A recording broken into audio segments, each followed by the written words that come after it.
Sa ibang balita, dinagsa ng mga biyahero ang mga terminal ng bus sa Kalakhang, Maynila. Ito'y matapos ang 2 linggong bakasyon dahil sa holiday season. Si Julius Isamburon sa detalye.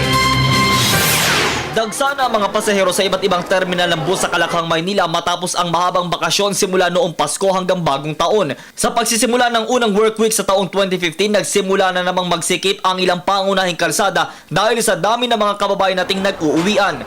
Dito sa Araneta Center Bus Terminal, linggo pa lang ng gabi hanggang nitong umaga ng Lunes ay hindi na mahulugang karayom ang mga pasahero. Saad na mga mananakay, maaga na silang nagpabook sa mga terminal. Oo nga, mahirap nga ang sumakay nga eh. Mahirap. Sumama na lang kami kasi marami siyang dala. Mahirap na walang kasama. Papuntang saan po? Papuntang Naga. Naga. Naga, Masbate. Is na sana kami nung isang gabi. Hindi ko kaya. Hindi naman po mahirap na marami pong tao ngayon. Hirap nga eh kasi kailangan na makaalis na kami. Nila malaki ang advantage na maagang booking process dahil nakakasiguro silang mayroon silang masasakyang pauwi. May mga kami, cellphone, mayroon kami upuan. Nakapag-reserve na po? Oo, papareserve mo kami. Mas maganda po ba na nagpapareserve o chance passenger? Mas mahirap po ang chance passenger. Wala kang sariling sasakyan. Ito, kakasakay ka ng mabuti.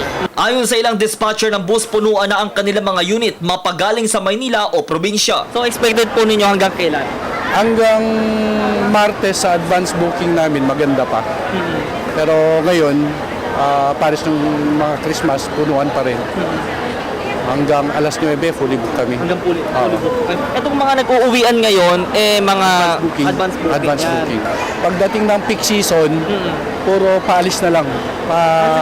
Kasi pag hindi ka nagpa-advance booking, maano pa sa oras yung pagtitiket eh.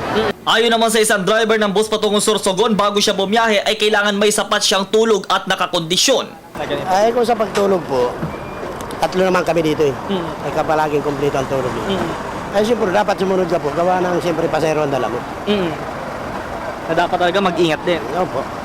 Para tiyakin ang seguridad ng mga kababayan natin mag-uuwian, nag-ikot din po ang mga tauhan ng Land Transportation Office Law Enforcement Unit sa pangunguna ni Director Muhammad Yusuf Lamping dito sa Araneta Center Bus Terminal. At nais na tiyakin na ang lahat ng mga bus units dito ay sumusunod sa ipinapatupad na blowback. Yan po yung battery, lights, oil, water, brake, air at gas. At syempre, isa sa kanilang tinitiyak ay itong mga gulong na ito, kung ito nga ba ay pasado pa at pwede pang gamitin ng ating mga terminal, ito na mga bus units natin, para tiyakin na hindi kalbo at pwede pang makabiyahe ito dahil yung mga kababayan natin mahabaan nga po ang kanilang biyahe at syempre para maiwasan na rin po ang anumang aksidente.